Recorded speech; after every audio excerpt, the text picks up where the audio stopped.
Hi there.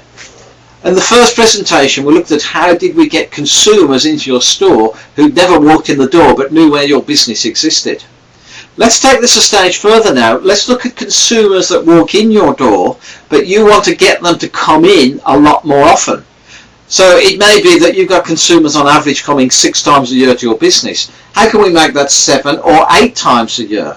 So I want to look at techniques that we can develop to think about how we can get that consumer into your store a lot more often than they are at present.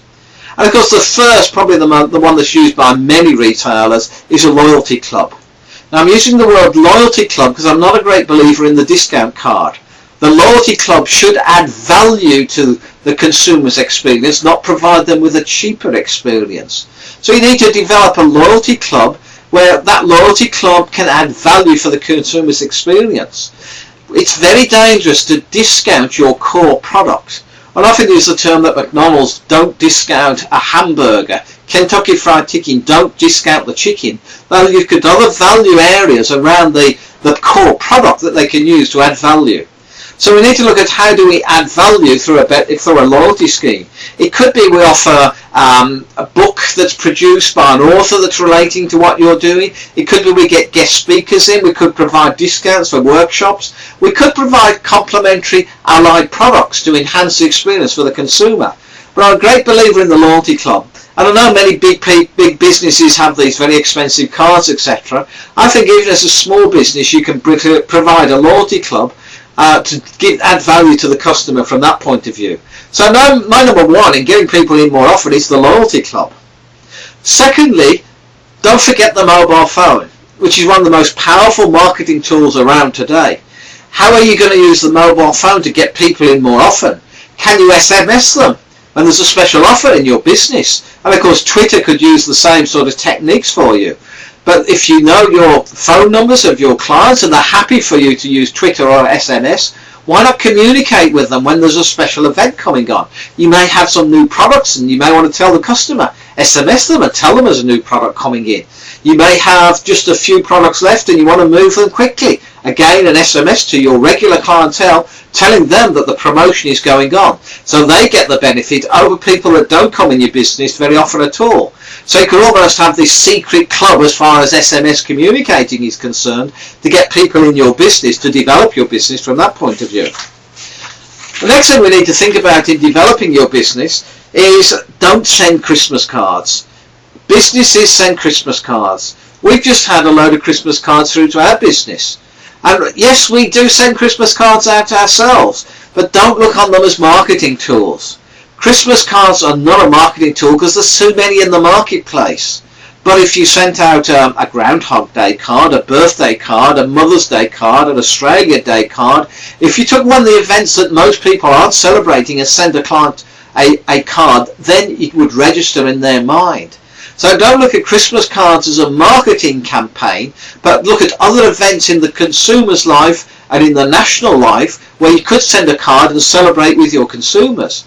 So we could look at cards from that point of view to get people in more often. And I've got no problems if you put a promotion in those cards. Bring this card in and you get. I think it's a great marketing campaign from that point of view. Invite them to special occasions. Create some special occasions. I've just been working with a client who sells French and Spanish products, and that's in Australia.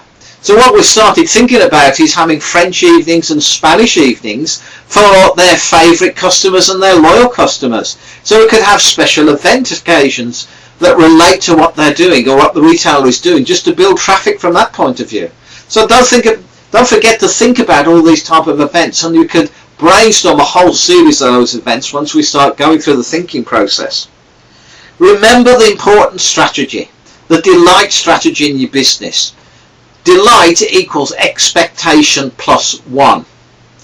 If you provide what the customer expects, they'll carry coming on the same amount of times they did in the past.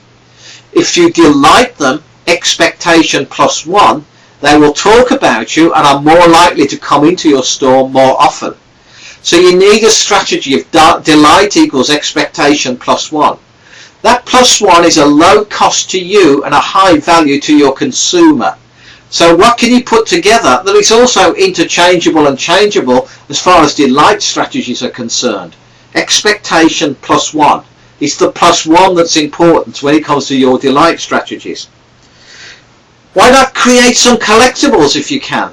People love collectibles. It's interesting looking at some toy shops at present. I've noticed that kids are collecting farm animals. And there's a German company created these farm animals, which are a bit of nostalgia from that point of view.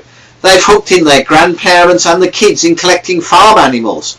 People enjoy collecting collectibles. This is an opportunity that you can bring into your business as far as that is concerned. And then belong to clubs that your consumers belong to. Show you're proactive in what you're doing. If you're a florist, belong to the local floral club. If you're a garden centre, belong to the local garden centre club. Hardware, etc. You may belong to the men's shed. What clubs are around that consumers go to that are interested in products that you sell? So again, we can look at the club area from that point of view. Can you do any marketing through those clubs? At least you'll be looked on as the local supplier and the hero within the club from that point of view. Promote coming events. Don't be shy about coming events. Create some theatre about coming events. Make sure the customer's really aware of the theatrical events you've got coming up as far as your business is concerned. Can you link them with other businesses? Can you promote them through other businesses? Think about how you can create some theatre as far as those things are concerned. And finally, let's go back to basics. When you've served the customer, welcome them back the next time.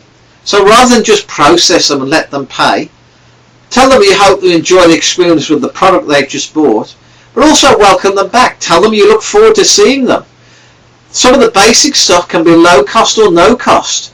How often have we just felt as consumers we've been processed, when what we could actually do is create a welcome statement and a thank you statement that builds loyalty so the customer thinks top of mind with your business. I hope these have given you some ideas of how we can develop this situation. I'll talk to you again soon. This is John Stanley, and thank you for listening to this session.